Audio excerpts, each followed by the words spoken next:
Hello everyone, welcome back to Concept and Way. This is the lecture 5 of electrostatics with Jimmy and Juan. तो इससे पहले जो मैंने video upload करी that is strategy here IIT वहाँ से इन 6 months अच्छे व्यूज आते हैं मतलब जो अभी तक मैंने इलेक्ट्रोस्टैटिक्स डाली जो भी लेक्चर डाले उससे अच्छे व्यूज आए वो भी 7-8 घंटों में और इन सब में जो व्यूज थे वो 2-2 3-3 दिन में 8 व्यूज थे तो मतलब देखो मैं सीधे समझा बताता हूँ सभी बस यही चाह रहे हैं कि उसको तरीका पता चले मेहनत किसी को नहीं करनी कोई ये लेक्चर नहीं देखेगा राइट कोई ये लेक्चर नहीं देखेगा ये वाले कि उनको कैसे पढ़ना है मतलब क्या पढ़ना है कितने लेवल का पढ़ना है सबको बस इतना देखना है कि कैसे 6 महीने में करते हैं किसी को उसका मतलब नहीं देखो सिर्फ ये पता करने से कि 6 महीने में कैसे होगा उससे फर्क नहीं पड़ता आपको उसके लिए इसे पढ़ना भी पड़ेगा राइट तो स्टार्ट करते हैं आज का लेक्चर एंड सबसे पहले हम जो होमवर्क दिया था मैं लास्ट क्लास में उनके क्वेश्चंस करेंगे हम आगे चलेंगे पर उसके बाद चलो आप लोग देख लो कौन सा क्वेश्चन की बात कर रहा हूँ मैं ये बार आंसर कमेंट कर देना ठीक है इसको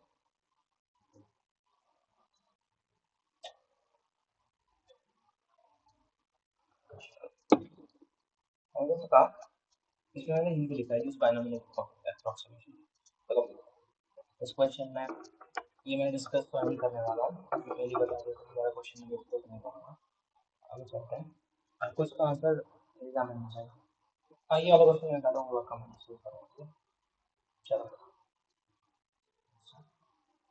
सॉल्यूशन मैं बात करता हूँ सॉल्यूशन देखो इसमें क्या है क्लॉक मतलब ज्यादा सुंदर क्लॉक बन गई है क्लॉक बनानी बन गया ठीक है ये क्लॉक ये है इसमें क्या कहा है माइनस टू ट्यूब की 12 क्यूब तक है इसका ठीक है मतलब इधर होगा -12 cube -2 cube -3 cube -4 cube -5 cube -6 cube -7 cube -8 cube -9 cube -10 cube -11 cube और ये अब मुझे शेप बताना है नेगेटिव है एक काम करो नेगेटिव को इसमें क्या करते हैं इग्नोर ठीक है इग्नोर कर देते हैं और सोचो ये अगर पॉजिटिव होता तो ये किस साइड कर रहा होता इस साइड की और ये इस साइड यानी क्या होता ज्यादा बड़ा है मतलब सब जाएंगे बेसिकली एक ही साइड पे ना जो ज्यादा बड़ा है यहाँ पे कौन सा ज्यादा बड़ा है माइनस वाला अब देखो अगर ये होता पॉजिटिव में तो ये इस साइड को होता समझ रहे हो? क्योंकि 12 का ज्यादा बड़ा होगा 12 में जो इलेक्ट्रिसिटी ज्यादा होगी तो ये इस साइड को होता बट यहाँ नेगेटिव नेगेटिव यानी अपोजिट होगा तुम यहाँ समझ रहे हो इसने पिछला लेक्चर देखा होगा मैंने वहाँ चीज बताई थी कि पिछला प्रॉपर्टी समझाया था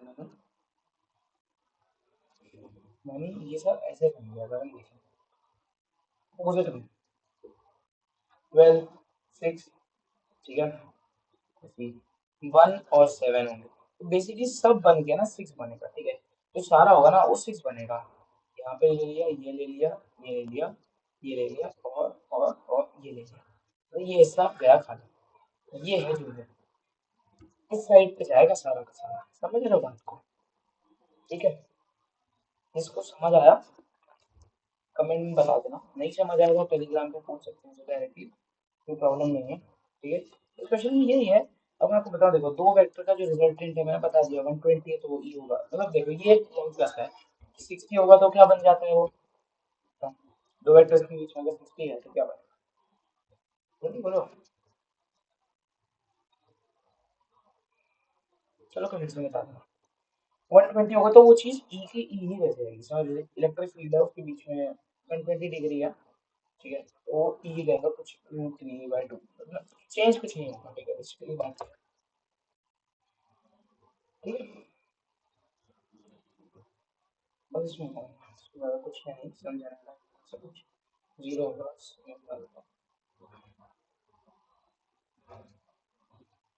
इसमें देखो एग्जैक्टली पूछा गया कुछ सॉरी मैं explain at what time does the R hand point in the direction of electric field at the center of dial ठीक है।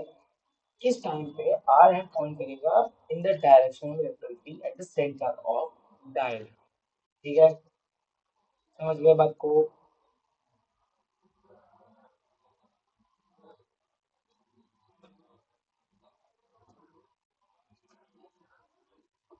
आगे चलते हैं। एक मिनट, इस क्वेश्चन में थोड़ा सा कुछ एरर लग रहा है तो इसको हम एक मिनट लीव कर देते हैं, ठीक है, आगे चलते हैं। ये वाला, चलो ये वाला क्वेश्चन करते हैं।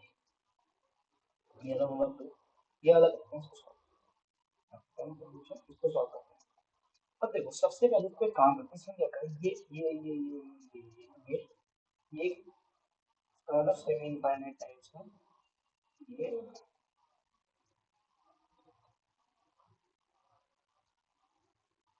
ये सेमी इनफाइनाइट है, समझ रहे। अब इसको एक काम होता है, ब्रेक कर देते हैं। चलो यहाँ पे सी पे ऐसा काम करते हैं, यहाँ पे तो करते हैं ब्रेक।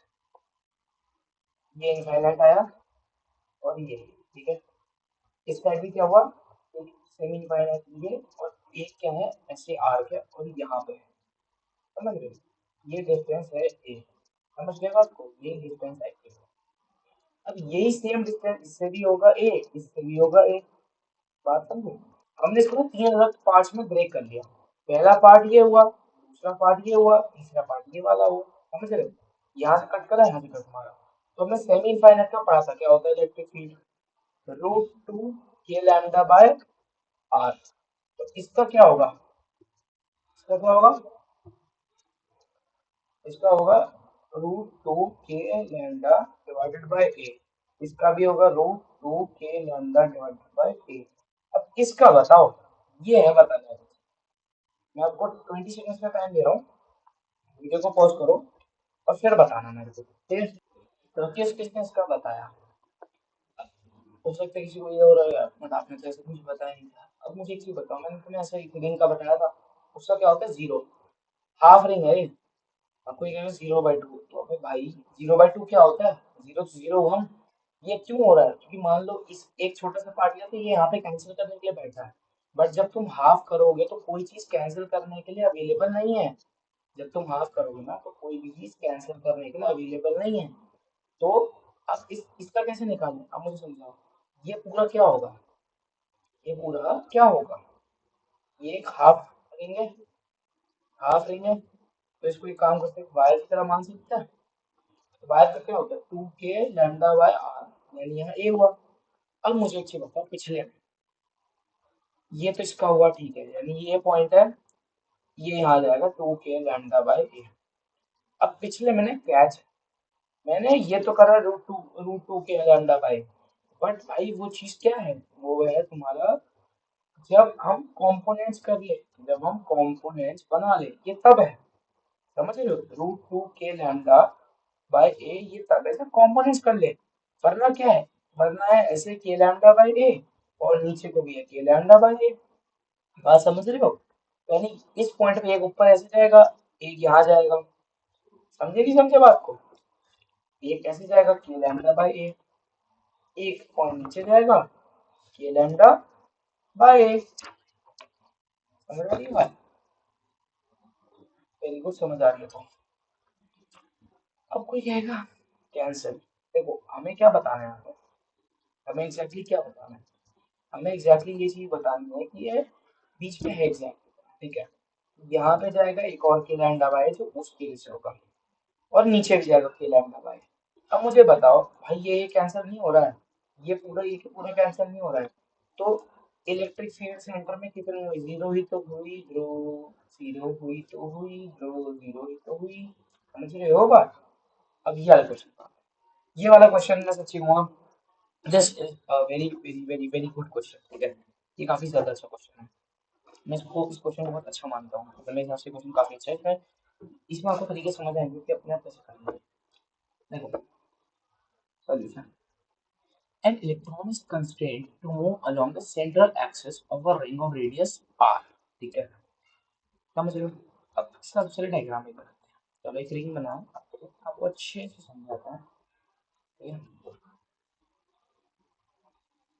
ये एक रिंग, ठीक है, ये है वो रिंग जिसकी हम लोग बात कर रहे हैं, ठीक है। अब करते हैं उसकी एक्सेस की बात, ये है उसकी एक्सेस, समझ रहे हो, ये है उसकी एक्सेस, ये जिस पे ये इलेक्ट्रॉन ना कंस्ट्रेंट है, an electron is constraint to move along the central axis of a ring, मतलब ये सेंट्रल ये एक्सिस, मान लो एक हमने ये रख दिया इलेक्ट्रॉन, ये इलेक्ट्रॉन, ठीक है, ये electron of radius r having uniformly distributed charge q, मतलब इसके ऊपर चार्ज q है और ये r है, समझ रहे हो, ये डिस्टेंस r है और इसके ऊपर चार्ज q है और ये एक इलेक्ट्रॉन है, ठीक है। Show that electrostatic force exerted on the electron can cause it to oscillate through the center of the ring with an angular frequency this। अब angular frequency मतलब आपने जब कर रहे हो तो वहाँ पे ऐसे साइड में लिख लिया करो ताकि आपको 12 ऊपर ना देखना पड़े, उससे टाइम बहुत वेस्ट होता है ऊपर देखने से, आपको लगता है कि नहीं होता, बट अगर आप थोड़ा इमेजिन करो तो होएगा। इसको हम क्यू ई भी लिख सकते हैं, ठीक है, मतलब ये से वो ये थोड़ा कंफ्यूज करने के लिए ई क्यू अजीब सा लगता है ना, इसलिए। और ये 4 पाई एप्सिलॉन नॉट इसके 1 बाय 4 पाई एप्सिलॉन नॉट इसके, ये सबको पता है, ये basically K Q E by M R cube है, समझ रहे हो, और ये ओमेगा है, ओमेगा है मतलब टाइम पीरियड में ऊपर हो जाएगा वो चीज, समझ रहे हो, M is the mass of electron. अब समझो बात कैसे सॉल्व करेंगे, हमारा प्रोसीजर क्या है, देखो सबसे पहले क्वेश्चन क्या है, show that electrostatic force exerted on the electron can cause it to oscillate. सबसे पहले इलेक्ट्रोस्टैटिक फोर्स की बात है, चलो उसी से शुरुआत करते हैं फिर तो। F equals to Q E, F equals to Q E होता है, यहाँ पे क्यू क्या है मुझे बताओ, अभी सॉरी, अरे यार सॉरी सॉरी, ये क्यू ई राइट, और यहाँ पे क्यू क्या है इलेक्ट्रॉन, और ये यानी यहाँ पे फोर्स क्या हुआ ई मल्टीप्लाइड बाय, ठीक है। अब फोर्स जो ये रिंग लगाएगी वो क्या होगा, कहोगे इससे हम फोर्स रिंग लगाएगी, हमने इलेक्ट्रिक फील्ड पढ़ी है तो भाई वही तो कह रहा हूँ, electron multiplied by K Q X divided by X square plus R square की पावर 3/2, समझ रहे हो, की पावर 3/2, ये माइनस तो मैं तुम्हें इलेक्ट्रॉन बताने के लिए दिखा रहा हूँ, ठीक है, वरना हमें कोई जरूरी नहीं है, हटा भी सकता हूँ माइनस, ठीक है। चलो ये हो गया, ये फोर्स पता चल चुका है हमें। अब जैसा मैंने बाइनोमियल अप्रोक्सीमेशन का आपको बताया, हम क्या कर सकते हैं, अगर x बहुत छोटा हो r से तो उसे क्या कर सकते हैं इग्नोर, और ये कब होगा, से दो केसेस में, या तो प्लस या तो माइनस, मल्टीप्लीकेशन एंड डिवीजन में कभी नहीं होगा, ठीक है, समझ गए, गुड। चलो अब इसमें कर देते हैं इसको x को इग्नोर यहाँ पे, तो ये हो गया f equals to E plus K Q X divided by R Q, मतलब भाई एक चीज तो हम पहुंच गए, काफी हद तक हम पहुंच गए, अब भाई काफी हद तक क्या पूरा ही पहुंच गए, देख रहे हो कितना आसानी से किया, उसने क्या बोला वहां से यहाँ ले आए। अब मुझे बताना, ये ले आए, फोर्स क्या होता है, force is mass into acceleration, जो कि हमने क्या लिखा है यहाँ पे K Q E X divided by, जल्दी बोलो, M R Q, M, very sorry M नहीं, ठीक है, K Q E X divide by R cube, ठीक है। अब मुझे बताओ एम नीचे आ सकता है, तो बेसिकली एक्सेलरेशन क्या हो गया, Q E H divide by 4 pi epsilon naught M R cube, और एक्सेलरेशन क्या होता है minus of omega square, minus की जरूरत नहीं है, तो एक्स से एक्स गया, हमें ओमेगा क्या मिला यहाँ पे Q E divided by 4 pi epsilon naught M R cube, omega square ये, तो ओमेगा क्या होगा under root of Q E divided by, अरे यार ये ई में सॉरी ई ये गलती से ना मैं इलेक्ट्रिक फील्ड वाला कर रहा हूँ, Q E divided by 4 pi epsilon naught M R, देख रहे हो कितने आराम से हमने सिर्फ क्वेश्चन के बलबूते पे आंसर पे आ गए, बस प्रूव करना था। इसमें भाई फोर्स की बात करें, हम फोर्स से करते करते देखो आराम से पहुंच गए, तो जब आप एक बार समझ जाओगे ना तो चीजें आराम से हो सकती हैं।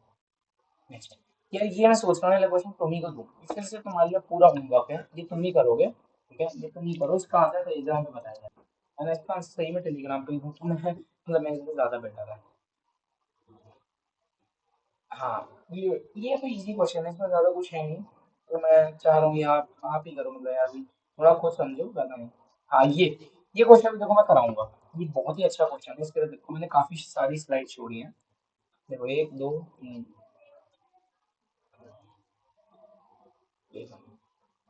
ये ये काफी ज्यादा इंपॉर्टेंट क्वेश्चन है। तो फिर से मैं वही कहूंगा, ये है तड़कता फड़कता जबरदस्त क्वेश्चन। मतलब ये वही वाला जिस क्वेश्चन की सीरीज में हो सकता था, बूस्ट अप हो चाहिए। बट मैं चाहता था यार हम, मतलब ना, इस क्लास में भी करें, क्लास में भी तो होना चाहिए यार। अगर हम क्लास में नहीं करेंगे तो व्हाट्स द पॉइंट, राइट? अगर हम क्लास में ही नहीं करेंगे तो what's the point. J dot के लेक्चर होने का, मैं चाहता था क्लास में करें, क्लास में ही करेंगे इस क्वेश्चन को, ठीक है?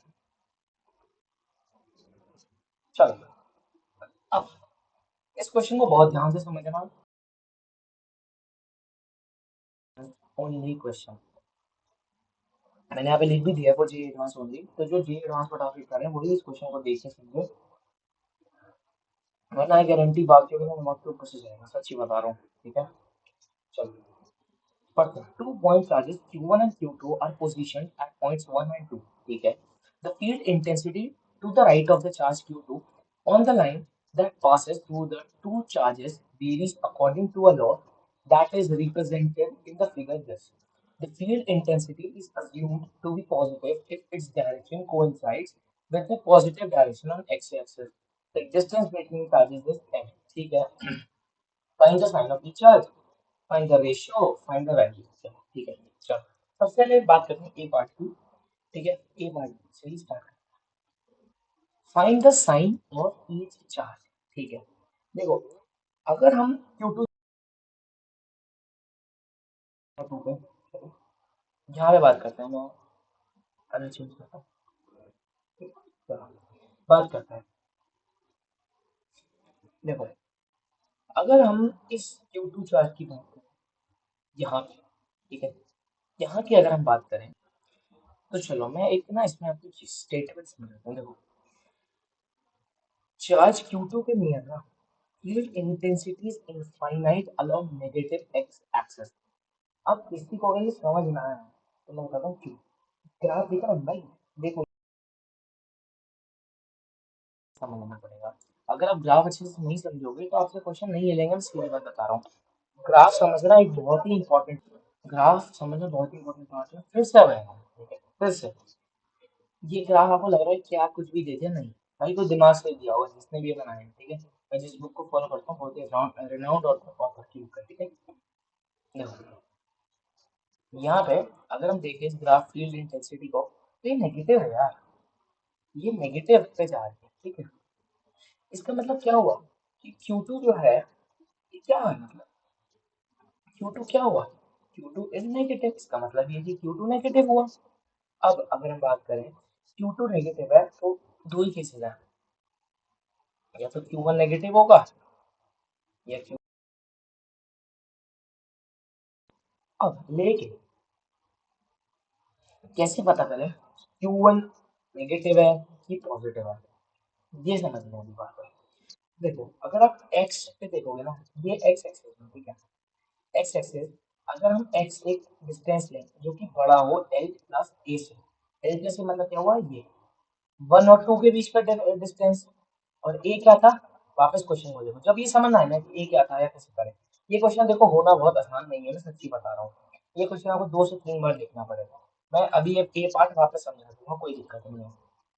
देखो the field intensity is assumed to be positive direction coinciding positive direction, the distance between charges is L।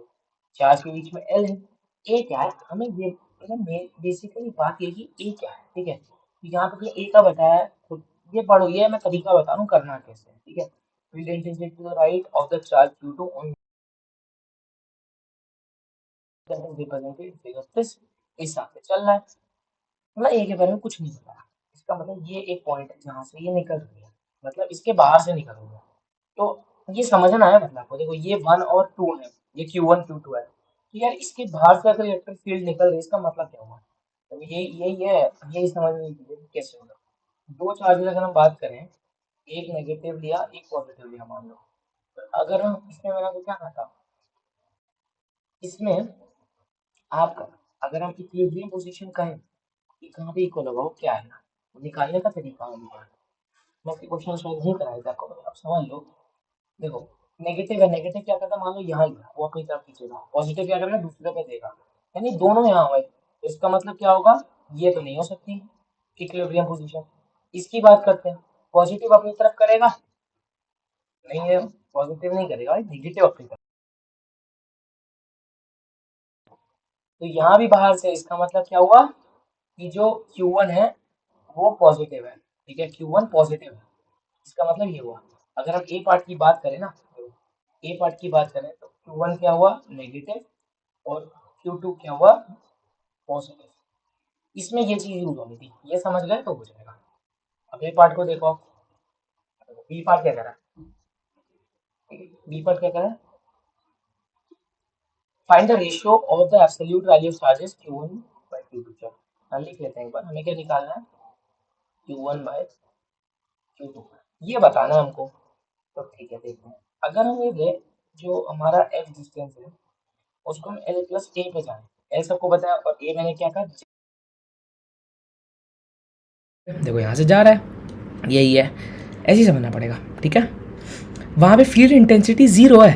मैंने देखो अभी क्या समझाया आपको कि इक्विलिब्रियम की बात हो रही है, तो यहाँ पे फील्ड इंटेंसिटी ज़ीरो ही होगी, समझ रहे हो, तभी तो हमने बाहर वाली बात करी, Q2 पॉजिटिव होगा, इसका मतलब फील्ड इंटेंसिटी वहाँ पे ज़ीरो है, ठीक है। तो इसका मतलब क्या हुआ, हम उसको इक्वेट कर सकते हैं कि नहीं कर सकते, फील्ड इंटेंसिटी ज़ीरो है तो KQ1 डिवाइडेड बाय, जल्दी बोलो जल्दी बोलो, L plus A square equals to KQ2 by A square, तो के कटा। अब इससे क्या आता है, Q1 by Q2, Q1 by Q2 क्या आ रहा है, इक्वल्स टू L प्लस ए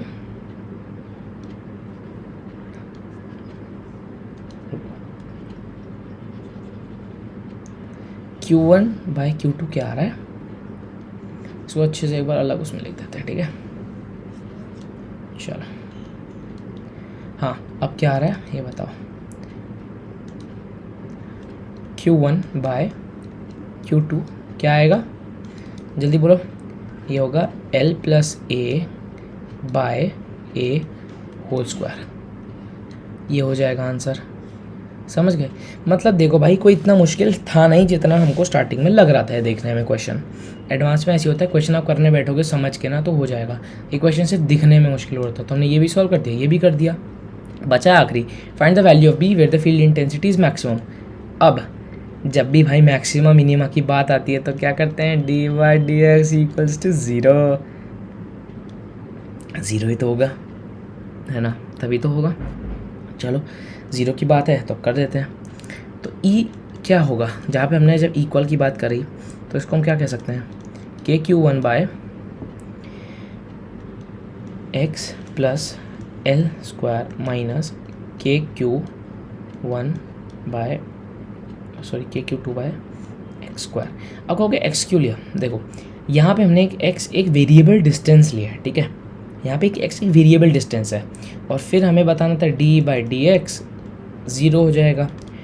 अब इसको आपने से डिफरेंशिएट करना है, मैं आपको डायरेक्ट आंसर बता देता हूँ नेक्स्ट पेज में, चलिए यहीं बता देता हूँ, डिफरेंशिएट करके आंसर क्या आएगा, वो आएगा L divided by L plus A by A to the power 2/3 minus 1, ये है बी का आंसर।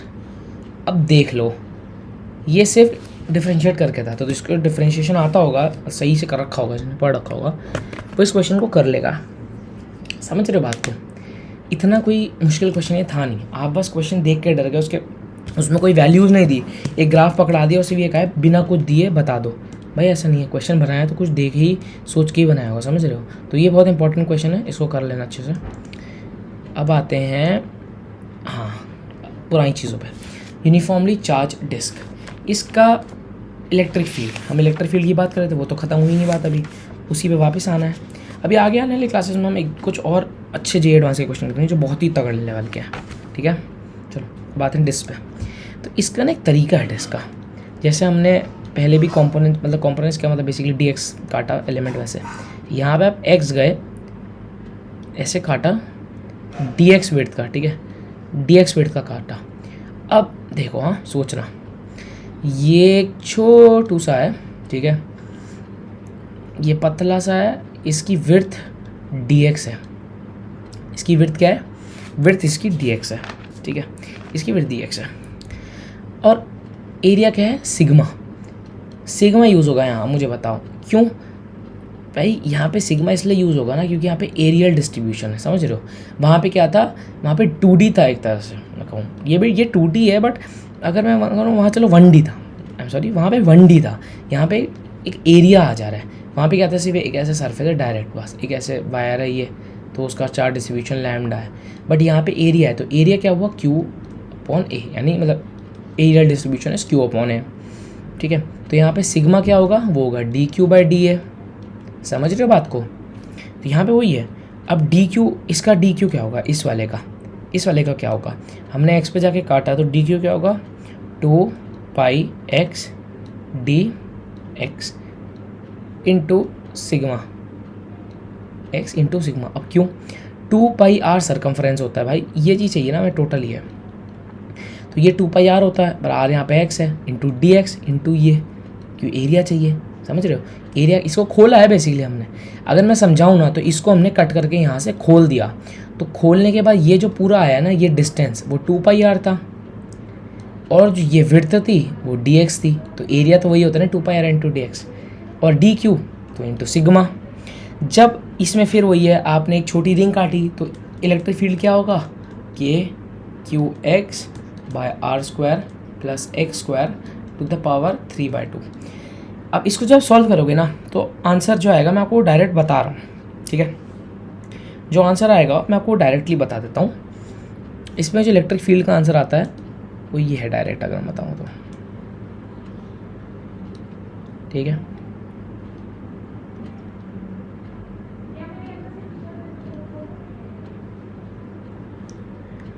जस्ट अ सेकेंड, ठीक है। अब मैं आपको डायरेक्ट एक आंसर बता देता हूँ।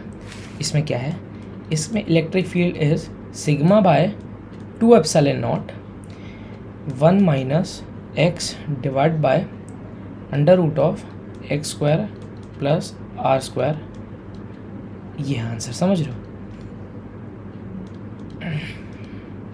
This is the final answer, ये याद करना है, डायरेक्ट है, इतना कोई वो नहीं होता है, बस थोड़ी वेरिएशन दे देंगे और कुछ नहीं, ठीक है। चलो इसका भी मैं डायरेक्ट आंसर बताऊंगा, इसमें मतलब कोई ज़्यादा ज़रूरत नहीं है। इसका डायरेक्ट आंसर इलेक्ट्रिक फील्ड का है सिग्मा बाय 2 एप्सिलॉन नॉट, ठीक है। इसमें भी ज़्यादा कोई इतना करने की ज़रूरत होती नहीं है, इसमें भी सेम ही तरीका है, इसमें भी हमने डी वाई पे मतलब वाई डिस्टेंस या एक्स डिस्टेंस पे जाएंगे।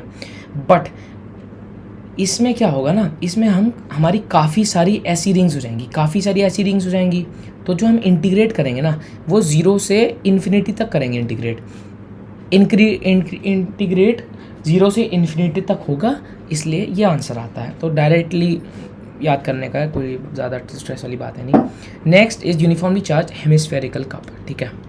ये सब ज़्यादातर पूरे याद करने वाले, तो मैं ज़्यादा इसमें बताऊँगा नहीं। हेमिस्फेरिकल यानी हाफ, ठीक है, कप, ठीक है। इसका जो डायरेक्ट है ना, इसका तरीका मैं बता देता हूँ। देखो यहाँ से लिया, यहाँ से थीटा पे गए, डी थीटा पे कट मारा, ये कट है, ये कट मारा डी थीटा पे, तो ये कट का क्या होगा, आर डी थीटा, क्यों, क्योंकि इसका रेडियस इज आर, तो कट का होगा आर डी थीटा, ठीक है। अब ये कट हम ऐसे मारेंगे, ये 2D हो रहा है, तो ये कट ऐसे मारा जाएगा, ये बनेगा, तो ये एरिया हुआ पूरा ये चीज़ हुई। अब देखो ये कैसे निकालेंगे, ये आर था, ये अगर आर है तो थीटा पे गए तो ये चीज़ क्या हो गई, बताओ, हम ये थीटा माना तो ये चीज़ क्या हो जाएगी, आर कॉस थीटा, और ये डिस्टेंस हो जाएगा आर साइन थीटा। तो इसका इतना भी पॉइंट है नहीं, मैं बस आपको डायरेक्टली अगर बताऊँ, इसका electric field direct is sigma bye 4 epsilon not, ठीक है। ये आपको डायरेक्ट याद करना है। एक इस टाइप के जो अलग है ना, जिसमें आ सकते हैं अच्छे क्वेश्चन, उसका मैं एक अलग वीडियो ले आऊँगा, उनकी प्रॉपर डेरिवेशन का, ठीक है। लार्ज कंडक्टिंग शीट की अगर हम बात करें तो कुछ ऐसी होगी। कंडक्टिंग मतलब इस पर चार्ज कंडक्ट करे, कंडक्ट चार्ज करेगा इसका मतलब बाहर positive positive positive positive positive आएगा दोनों साइड। ये अभी तक हम नॉन कंडक्टिंग बात कर रहे थे जिसमें चार्ज अंदर स्टोर हो, इसमें चार्ज बाहर आ जाएगा। अब इसका कैसे निकालेंगे? मान लो ये एक हमने पॉइंट ले लिया, यहाँ पे बताना है। कैसे बताओगे? ये साइड एक ले ली, इस साइड को ले लेते हैं, इसको छोड़ो अभी, इस साइड को ले लिया। ये एक शीट मान लेते हैं, लार्ज शीट है। इस पर कितना होता है? ये कितना देगा इलेक्ट्रिक फील्ड? ये इलेक्ट्रिक फील्ड देगा सिग्मा बाय 2 एप्सिलॉन नॉट। और यही इलेक्ट्रिक फील्ड ये भी कितना देगा? Sigma by 2 epsilon not. तो टोटल इलेक्ट्रिक फील्ड की अगर बात करेंगे तो कितना आ जाएगा? Sigma by epsilon not. समझ रहे हो? सिग्मा बाय एप्सिलॉन नॉट, ये भी याद रखनी है, काफ़ी इंपॉर्टेंट है। तो चलो चार्ज इंडक्शन मेटल बॉडीज़ पे हम कल स्टार्ट करेंगे ये चीज़। आज के लिए इतना काफ़ी है। Thank you. एंड जो मैंने लास्ट वीडियो भी लेटेस्ट आई थी उसको भी देख लेना। ऑल द बेस्ट, मिलते हैं नेक्स्ट क्लास में। बाय।